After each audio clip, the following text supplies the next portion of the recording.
No casamento, meu filho sussurrou: "Não aparece nas fotos." Eu sorri, mas doeu como faca. Quando o fotógrafo revelou as imagens, ele me ligou: "Senhora, tem uma foto que ele não pode ver." Quando eu vi, eu gelei. Eu sempre achei que o som de um coração se partindo fosse alto, como um prato de porcelana estilhaçando no chão da cozinha num domingo de macarronada. Mas eu estava errada. O som de um coração se partindo é o silêncio. É um ruído abafado, seco, que acontece dentro do peito, enquanto todo mundo ao redor está aplaudindo e sorrindo. Eu estava ali, parada no degrau de mármore daquele altar luxuoso. O cheiro das lírios brancos impregnava o ar, misturado com o perfume importado dos convidados. Eu me sentia bonita, sabe? Tinha escolhido um vestido terracota, de seda pura, discreto e elegante, exatamente como uma mãe deve se vestir no dia mais importante da vida do seu único filho.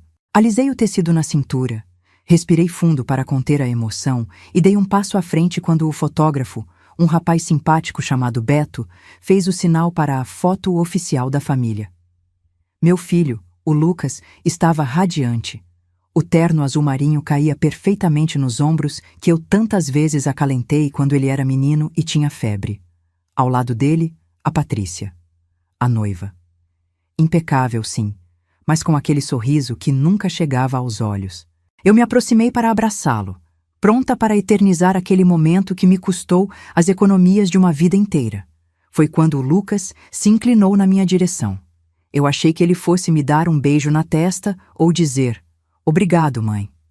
Mas ele chegou bem perto do meu ouvido, com o hálito cheirando a menta e champanhe, e sussurrou: "Mãe, sai dessa.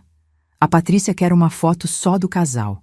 Fica no canto, por favor, não aparece nas fotos agora." O mundo parou.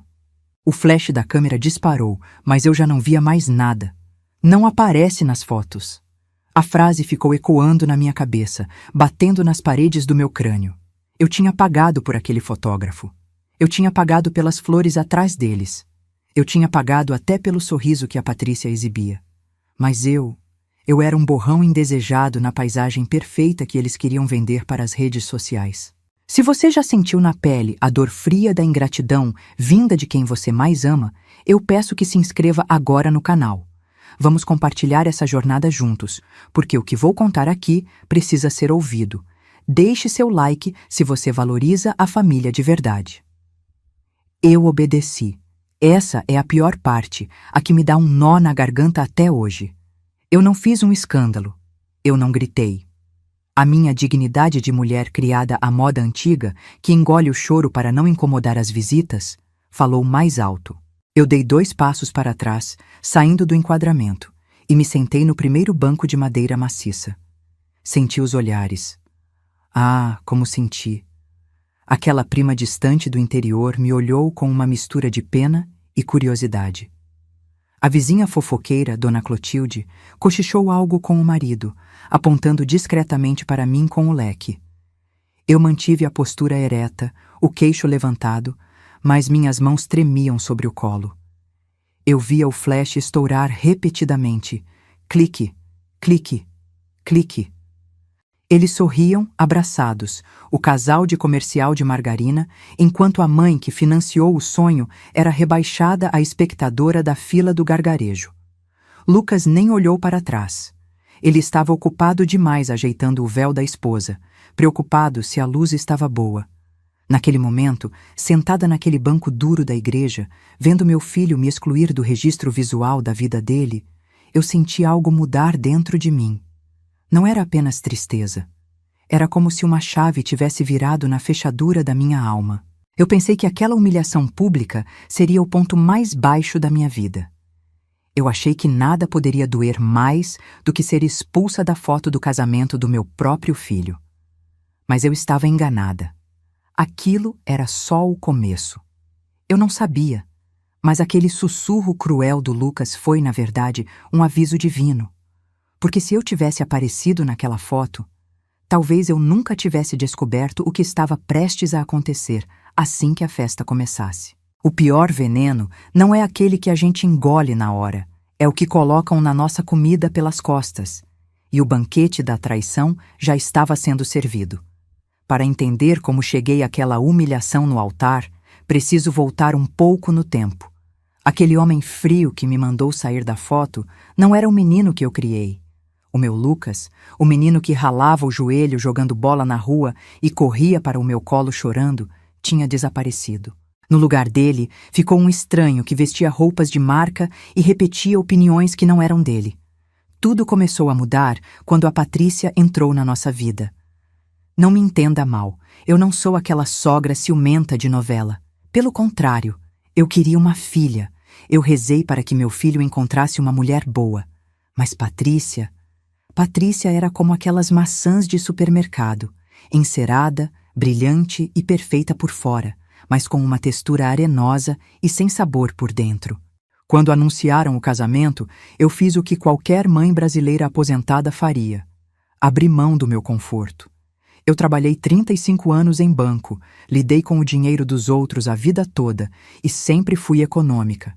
Tinha minhas reservas para a velhice, para reformar o telhado que estava com infiltração, para viajar com as minhas irmãs para Águas de Lindóia. Mas quando Lucas me mostrou o orçamento da festa, eu não hesitei. Mãe, a gente quer algo simples, mas a família da Patrícia é exigente, ele disse, com aquele olhar de cachorro que caiu da mudança. Simples. No dicionário da Patrícia, custava uma fortuna. Eu tirei 60 mil reais da minha poupança. 60 mil. O dinheiro suado de décadas. Paguei 80% daquele luxo todo. E sabe o que recebi em troca? Exigências. Nada estava bom. Se eu sugerisse um bem casado, ela dizia que era cafona. Se eu falasse de música, ela revirava os olhos. Mas o sinal vermelho piscou forte mesmo na noite do jantar de noivado, aqui na minha sala de jantar. Eu havia preparado um momento especial. Fui até o meu cofre e peguei uma caixinha de veludo azul marinho, gasta pelo tempo. Dentro estava o colar de esmeraldas da minha avó Joana, uma peça antiga, com pedras verdes profundas, carregada de história e amor. Era a minha herança mais preciosa. Quando servi o café, coloquei a caixa na mesa, na frente da Patrícia, com as mãos trêmulas de emoção. Querida, isso está na família há 3 gerações, eu disse, com os olhos marejados. Quero que seja seu, como símbolo de que agora você é minha filha também. Patrícia abriu a caixa. Eu esperava um suspiro, um sorriso, talvez uma lágrima. Mas ela apenas torceu o nariz, como se sentisse um cheiro ruim. Ela levantou o colar com a ponta dos dedos, com nojo, examinou o fecho antigo e soltou a frase que trincou algo dentro de mim. É bem vintage, né, dona Helena? Meio pesado pro meu estilo. Mas sabe dizer quanto vale o ouro se a gente derreter? De repente dá para fazer uma pulseira mais moderna. O silêncio na mesa foi absoluto. Eu olhei para o Lucas, esperando que ele a repreendesse, que defendesse a memória da bisavó dele. Mas ele apenas riu nervoso e disse: Mãe, a Patrícia tem um gosto mais atual. A senhora sabe como é. Eu guardei o colar de volta na caixa. Naquele momento, eu entendi. Eles não queriam a minha história, nem o meu amor. Eles queriam o que eu podia derreter para bancar os caprichos deles. Eu engoli o choro junto com o café frio. Mas eu mal sabia que a ganância dela não parava em joias antigas. Ela queria me apagar completamente, e o plano já estava traçado. Os meses que antecederam o casamento foram um exercício cruel de invisibilidade. Sabe quando você está numa sala cheia de gente, fala algo e ninguém responde? Foi assim que me senti durante todo o planejamento. O meu dinheiro era onipresente. Pagava cada boleto, cada fornecedor, mas a minha opinião, essa era proibida. Eu descobria as coisas pelas redes sociais, via no Instagram da Patrícia, dia de escolher os doces com a mamãe, e lá estava ela com a mãe dela, provando chocolates finos que eu ia pagar. Para mim, restava a fatura do cartão e o silêncio. Quando eu perguntava, o Lucas vinha com aquela conversa mole. Ah, mãe, não quisemos te cansar. A senhora já tem idade. essas coisas demoram. Como se ter 68 anos fosse uma doença incapacitante e não sinônimo de experiência. Mas a gota d'água, o momento que quase me fez explodir, foi a conversa sobre o vestido. Faltava um mês para a cerimônia. Patrícia veio à minha casa, sentou no sofá sem aceitar nem um copo d'água e foi direto ao ponto. Dona Helena, sobre sua roupa? O decorador sugeriu que a senhora usasse tons neutros. Um bege bem clarinho, talvez um cinza rato. Sabe como é, para não brigar com as flores da nave, que serão cor-de-rosa. Cinza rato. Bege. Ela queria que eu me vestisse da cor da parede, queria que eu me camuflasse no cenário para não ser notada. Engoli em seco. A minha vontade era gritar, mas novamente o amor cego pelo meu filho falou mais alto. Só que dessa vez eu tive um pequeno ato de rebeldia. Não comprei bege. Comprei um vestido terracota. Uma cor de terra, de força, de vida. Era elegante, mas dizia: eu estou aqui. Achei que o tormento tinha acabado, mas uma semana antes do grande dia, a campainha tocou tarde da noite. Era o Lucas. Ele estava pálido, suando frio, chorando copiosamente. Mãe, deu tudo errado. O buffet reajustou os preços, teve uma taxa extra de importação das bebidas. Faltam 10 mil reais. Se a gente não pagar até amanhã, eles cancelam o serviço de garçons. 10 mil reais. Era exatamente, centavo por centavo, o dinheiro que eu tinha guardado para a minha viagem de cruzeiro com a Neide e a Glória, minhas amigas de infância. Seria a nossa primeira viagem sozinhas em 20 anos. Eu já tinha até comprado as malas. Olhei para o meu filho, aquele homem barbado chorando como criança no meu sofá. O que uma mãe faz? O coração sangra, mas a mão assina o cheque. Está bem, meu filho. A minha voz saiu falha. Naquela noite, liguei para a agência de viagens. Cancelei tudo. Disse que era motivo de força maior. E era. A força maior era a ingratidão que eu alimentava com o meu próprio suor. Eu paguei para ver meu filho feliz. Paguei para evitar um escândalo. Paguei para ser aceita. Mas quando cheguei na festa, depois daquela humilhação na igreja, descobri que o meu sacrifício não valia nenhum lugar de honra à mesa. O que eles fizeram comigo no salão de festas foi de uma crueldade tão calculada que até hoje, quando lembro, sinto o gosto amargo de bile na boca. Depois da igreja, eu entrei no carro de aplicativo sozinha. O carro dos noivos levou a Patrícia, o Lucas e, para minha surpresa, os pais dela.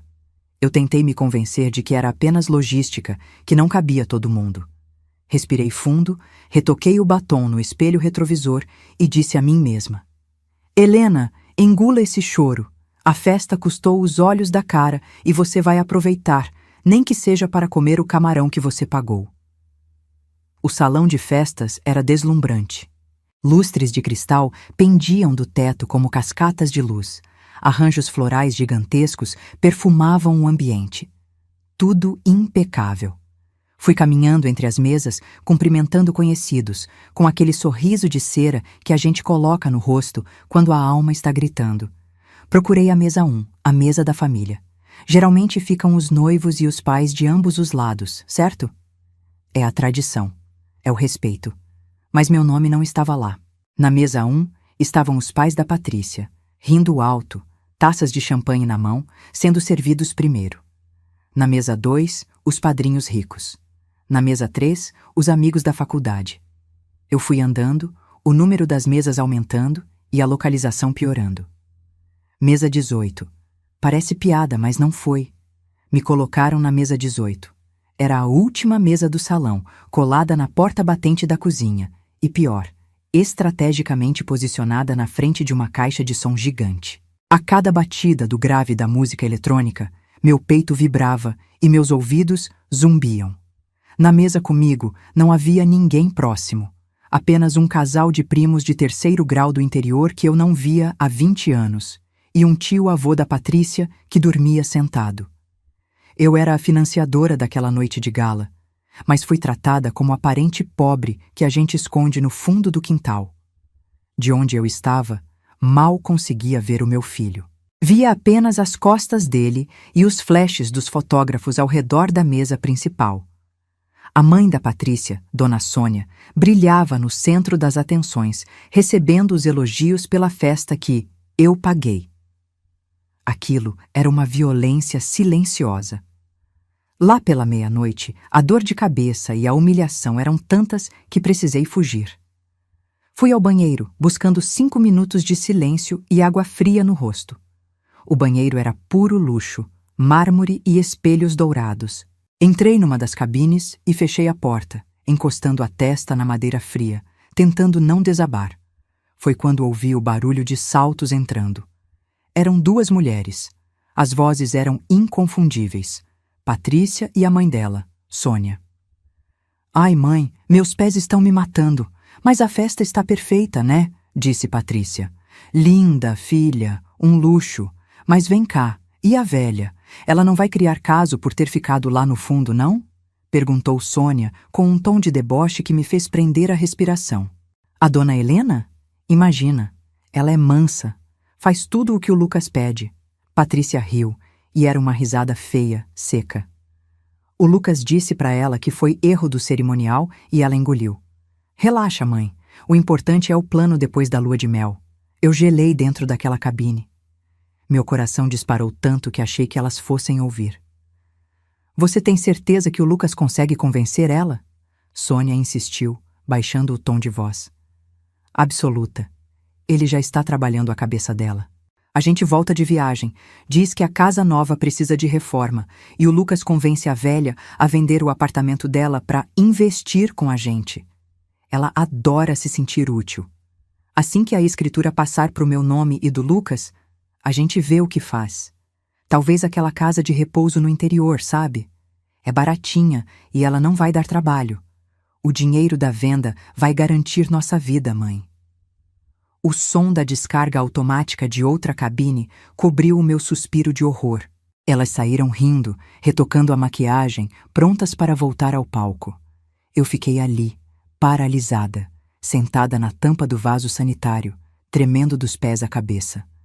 Não era apenas desamor, era um golpe. Eu não estava apenas perdendo meu filho. Eu estava dormindo com um inimigo e prestes a perder meu teto. A festa continuava lá fora, mas dentro de mim a guerra tinha acabado de ser declarada. E elas não faziam ideia de com quem estavam lidando.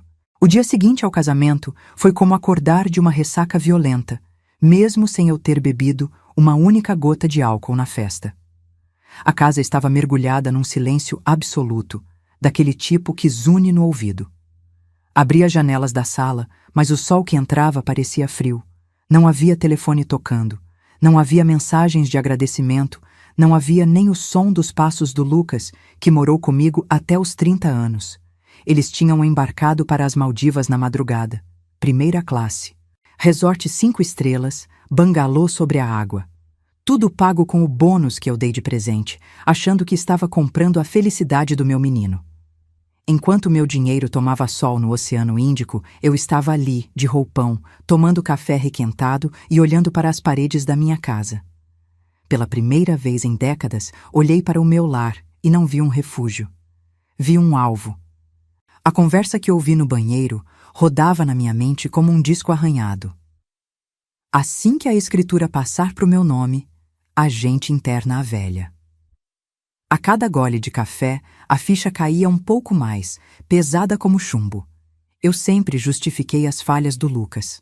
É o estresse do trabalho, eu dizia. É influência dos amigos, eu pensava. Mas não. A verdade nua e crua, que nenhuma mãe quer encarar, estava ali na minha frente. Eu criei um homem fraco.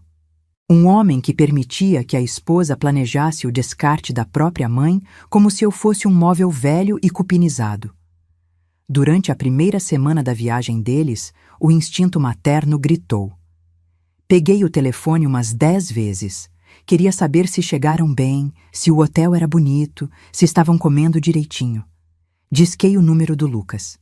Mas antes de apertar o botão verde de chamar, eu olhava para a minha mão enrugada, segurando o aparelho.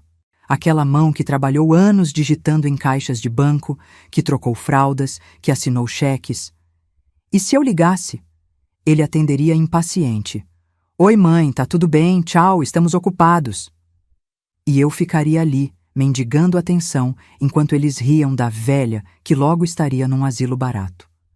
Não. Coloquei o telefone na mesa com força, um estalo seco na madeira. Decidi que não ligaria. Não mandaria mensagem. Se eles quisessem saber se eu estava viva ou morta, teriam que procurar. Os dias se arrastaram. 1, 2, 5, 10 dias. O telefone permaneceu mudo. Nenhuma foto no WhatsApp, nenhuma ligação a cobrar. Nada. O silêncio deles era a confirmação de que eu não existia mais como mãe. Eu era apenas um obstáculo financeiro a ser removido. A solidão, que antes me assustava, começou a virar minha companheira de trincheira. Eu andava pela casa vazia não mais como uma viúva triste, mas como uma general inspecionando o território antes da batalha. Eu estava decidida a vender a casa, sim, mas não para dar o dinheiro a eles. Eu estava pensando em como me proteger, em como blindar o pouco que me restava de dignidade. Foi no 11º dia, uma terça-feira cinzenta e chuvosa, que o telefone finalmente tocou. Meu coração deu um salto. Seria o Lucas? Será que ele tinha lembrado que tem mãe? Corri para atender, a esperança idiota ainda acesa no peito. Alô? Lucas? Mas a voz do outro lado não era a do meu filho. Era uma voz masculina, grave e trêmula, carregada de uma urgência que me fez arrepiar a nuca. Dona Helena? Aqui é o Beto, o fotógrafo do casamento. A senhora pode falar? É um assunto delicado. Eu senti um frio na espinha. Fotógrafos ligam para entregar álbuns, para cobrar parcelas, não com aquele tom de velório. Aconteceu alguma coisa com as fotos, Beto? Queimaram? Não, senhora. Pior. Dona Helena, eu ia mandar o link direto pro Lucas, mas minha consciência não deixou. Eu tratei uma imagem aqui e a senhora precisa ver isso antes deles. É uma questão de caráter. Eu estou perto da sua casa. Posso ir aí agora? Desliguei o telefone com as mãos geladas. O que poderia ser tão grave numa simples foto de casamento a ponto de fazer um estranho vir até a minha casa no meio de uma tarde de chuva? Eu não sabia, mas aquela visita estava prestes a explodir a única ponte que ainda restava entre mim e meu filho. Aqueles 20 minutos entre o telefonema e a chegada do Beto foram os mais longos da minha vida. A chuva lá fora tinha apertado, batendo na janela da sala como se quisesse entrar à força. Eu andava de um lado para o outro, ajeitando almofadas que já estavam arrumadas, passando um pano imaginário sobre a mesa de vidro. O medo tem essa capacidade estranha de nos deixar hiperativos. Minha mente criava 1000 cenários. Será que o Lucas estava usando drogas? Será que ele batia na Patrícia? Será que ele tinha outra família escondida? Quando a campainha finalmente tocou, meu coração disparou tanto que senti uma pontada no peito. Respirei fundo, compus a minha postura, afinal a gente não recebe visita desmoronando, e abri a porta. Beto estava ali, molhado, segurando a mochila do equipamento contra o peito como se fosse um escudo. Ele parecia muito mais jovem sem a câmera na frente do rosto. Um menino, de seus 20 e poucos anos, com olheiras profundas e uma expressão de quem carregava o peso do mundo. Entre, meu filho. Por favor. Dei passagem. Ele entrou, limpando os pés no capacho com um cuidado excessivo, pedindo desculpas por molhar o chão. Eu ofereci um café, porque na minha casa, não importa a tragédia, a gente oferece café. Ele aceitou, as mãos tremendo levemente ao segurar a xícara de porcelana. Sentamos na mesa de jantar. O silêncio era pesado, cortado apenas pelo barulho da chuva e pelo tilintar da colher na xícara dele. Beto não me olhava nos olhos. Ele encarava a toalha de mesa bordada. Dona Helena, ele começou, a voz falhando. A senhora lembra de mim na festa? A senhora foi a única pessoa que me ofereceu um copo d'água em 12 horas de trabalho. A única que perguntou se eu tinha jantado. O resto do pessoal... Bom, para eles eu era invisível. Eu sorri, um sorriso fraco. Gentileza é artigo de luxo hoje em dia, pelo visto. Eu lembro, Beto. Você é um bom rapaz, mas não veio aqui na chuva para elogiar minha educação. O que aconteceu? Ele suspirou fundo, colocou a xícara na mesa e puxou um laptop prateado da mochila. Eu sou contratado para registrar momentos felizes, sabe? Sorrisos, beijos, abraços. Mas a câmera não tem filtro moral. Ela captura o que está na frente dela.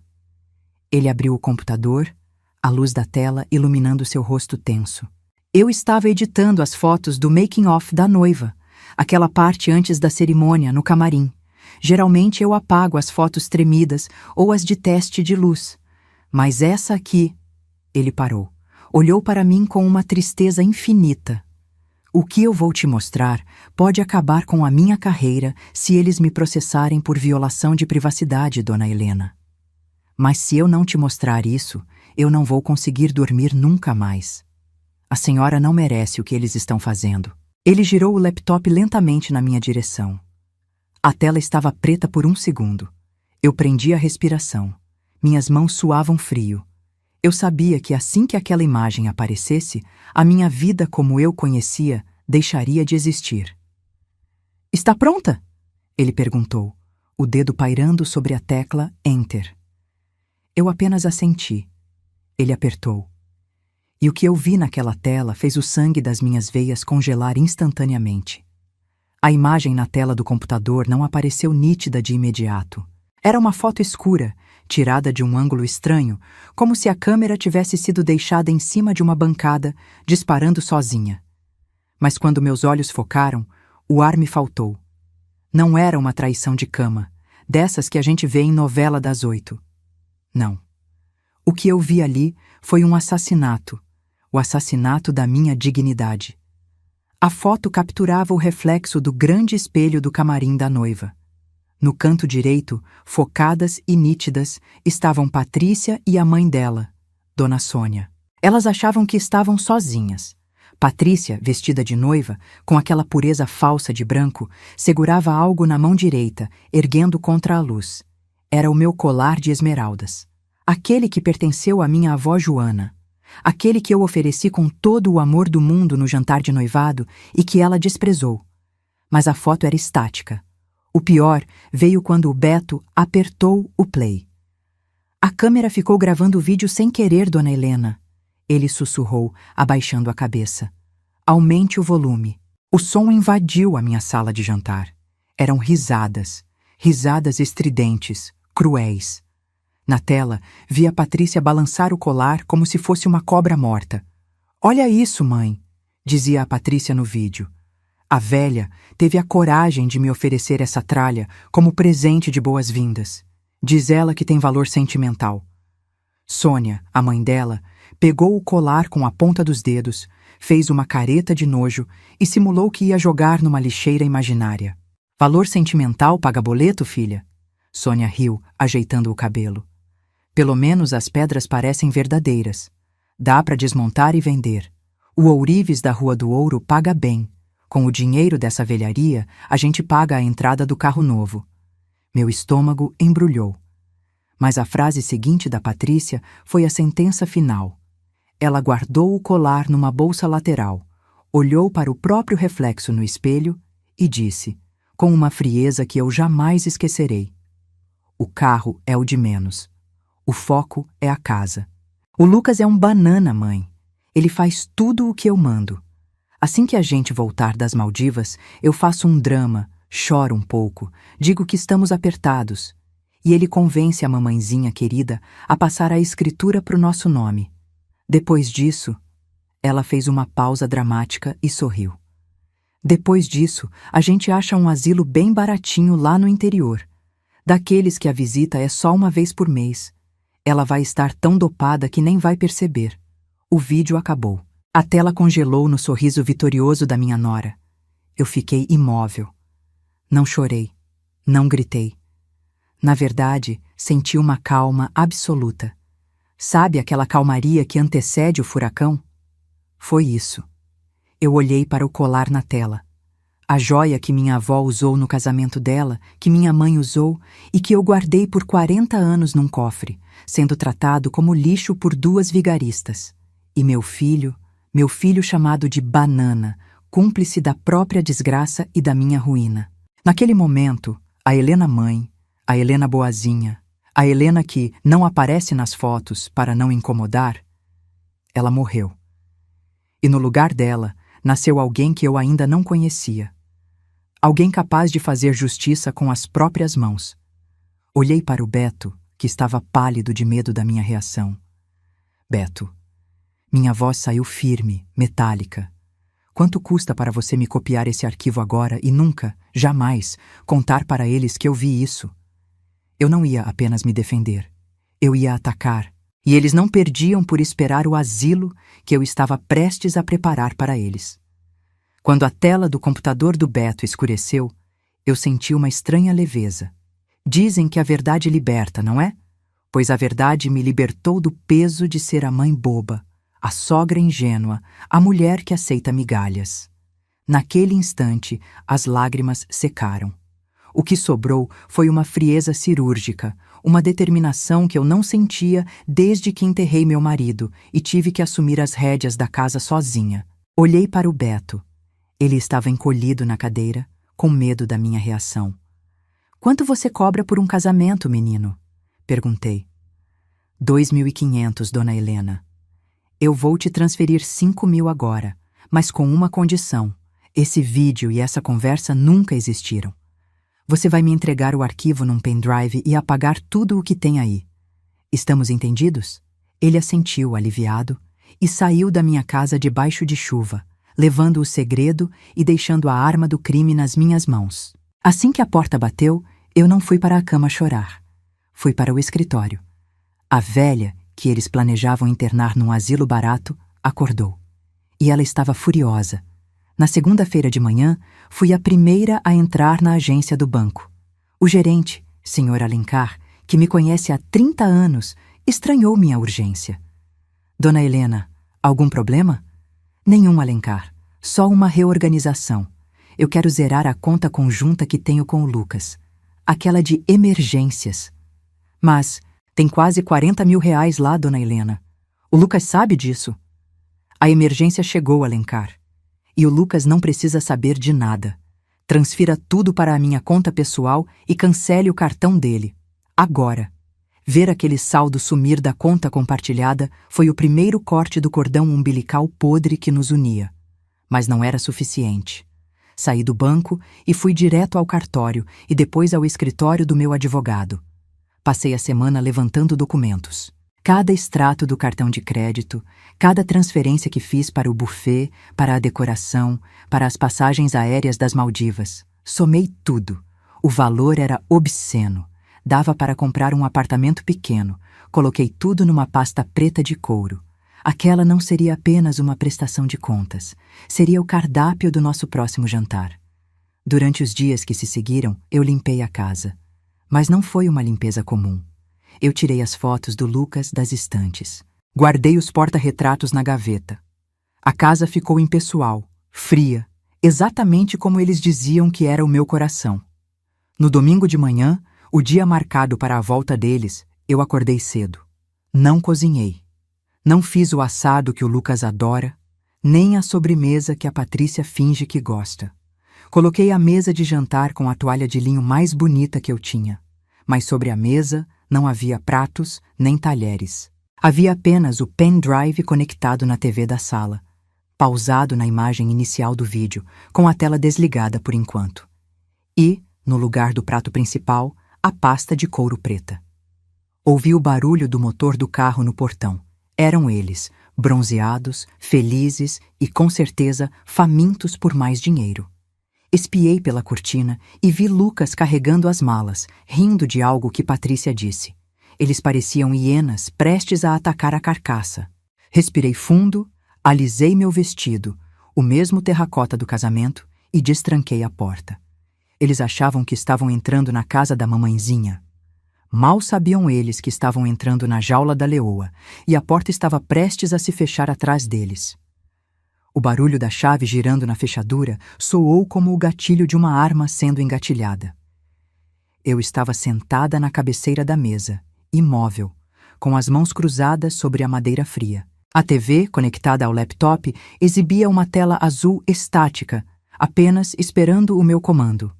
A porta se abriu e eles entraram como um furacão de alegria falsa e perfumes importados.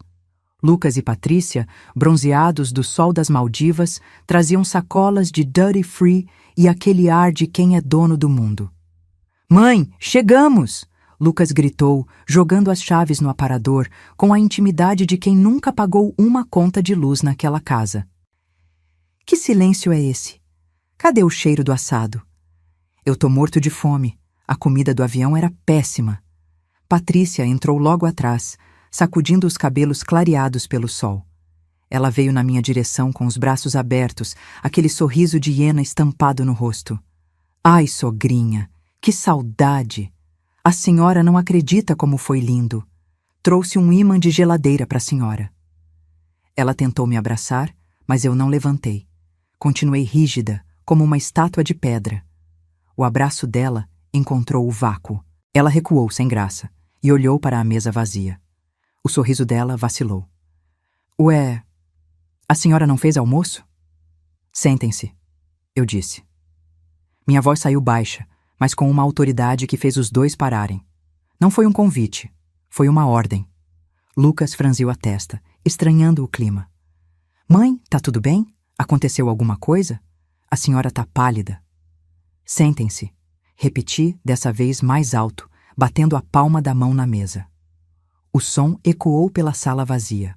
Assustados, eles puxaram as cadeiras e se sentaram. Lucas na minha direita, Patrícia na esquerda. Exatamente onde eu queria. O cenário estava montado. Eles olhavam para a mesa vazia, sem entender nada. Onde está a comida, mãe? Lucas insistiu, impaciente. Hoje não tem comida, Lucas. Hoje o cardápio é outro. Peguei o controle remoto com calma deliberada. Antes de falarmos sobre a minha casa, o meu dinheiro e o meu futuro, eu tenho um presente de boas-vindas. Um vídeo especial que o fotógrafo me entregou. Patrícia relaxou os ombros, soltando um risinho de alívio. Ah, as fotos do casamento. Ai, que tudo. Põe logo, dona Helena. Quero ver como eu fiquei linda no making-of. Eu olhei bem no fundo dos olhos dela. Você ficou... reveladora, minha querida. Apertei o play. A imagem surgiu na tela grande da TV de 60 polegadas. O áudio, que eu tinha conectado nas caixas de som do home theater, preencheu a sala com uma clareza cristalina. Primeiro, as risadas. Depois, a imagem de Patrícia e da mãe dela, segurando o meu colar de esmeraldas como se fosse lixo. Na sala, o ar ficou pesado. Vi o bronzeado da Patrícia desaparecer, dando lugar a uma palidez mortal. Ela levou as mãos à boca, os olhos arregalados, fixos na tela. E então, a voz dela ecoou pelas caixas de som, alta e cruel. O Lucas é um banana, mãe. Assim que a escritura passar pro meu nome, a gente interna a velha num asilo barato e vende aquela tralha toda. O silêncio que se seguiu ao vídeo foi ensurdecedor, mais pesado do que qualquer grito. Eu pausei a imagem exatamente no rosto debochado dela. Olhei para o Lucas. Ele estava boquiaberto, olhando da TV para a esposa, como se o cérebro dele não conseguisse processar a informação. Patrícia, ele gaguejou. Você chamou minha mãe de velha? Você disse que eu sou um banana? Patrícia começou a tremer. Ela tentou se levantar, gaguejando desculpas esfarrapadas. Amor, não é isso. Isso é montagem. É fake news. A sua mãe deve ter editado isso para me queimar. Ela sempre teve ciúmes de mim. Eu soltei uma gargalhada seca, sem humor nenhum. Sentada, gritei. O show ainda não acabou. Empurrei a pasta preta de couro pelo tampo da mesa até que ela batesse no peito do Lucas. Vocês queriam que eu não aparecesse nas fotos, não é? Pois bem, eu decidi atender ao pedido de vocês. Eu vou desaparecer. Mas antes, vamos acertar a conta. Lucas abriu a pasta. Seus olhos correram pelos extratos, pelas notas promissórias, pelas dívidas do cartão de crédito que eu tinha acabado de imprimir. Mãe, o que é isso? Ele perguntou, a voz fraca. Isso, meu filho, é o preço de um banana. Inclinei-me para a frente, encarando os dois com o desprezo que eles mereciam. Vocês acharam que iam me jogar num asilo e ficar com o meu suor? Vocês acharam que eu era uma velha gagá que só serve para assinar cheque? Apertei os olhos, sentindo o poder daquele momento.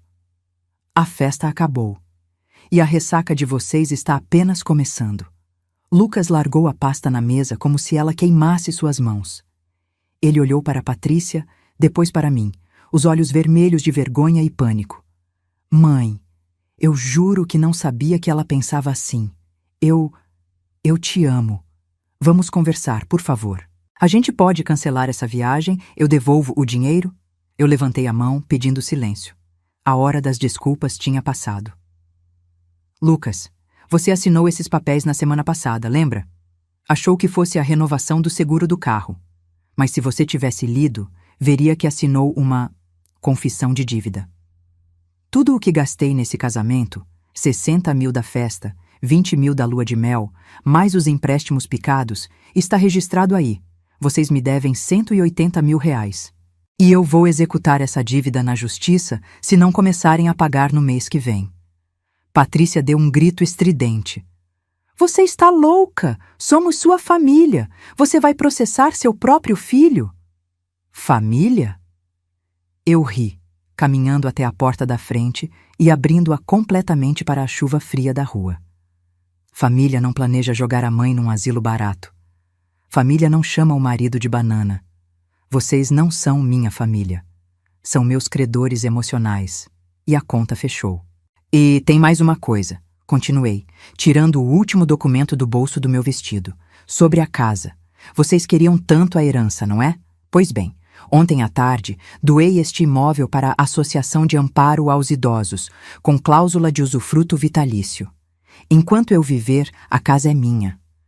Quando eu morrer, virá abrigo para quem precisa. Vocês não vão herdar nenhum tijolo sequer. O rosto da Patrícia se desfez em ódio. Ela pegou a bolsa, empurrou o Lucas e saiu pisando duro, xingando baixo. Lucas ficou parado na porta, olhando para mim com aquele olhar de menino perdido. Mãe, a senhora vai mesmo me expulsar? Para onde eu vou? Eu segurei a maçaneta, firme. Você vai para onde a sua esposa mandar, meu filho. Você escolheu a sua companheira. Agora, seja homem e arque com a escolha. A vida é dura, Lucas, mas ela ensina. Espero que você aprenda. Bati a porta. O som do trinco fechando foi o som mais bonito que já ouvi.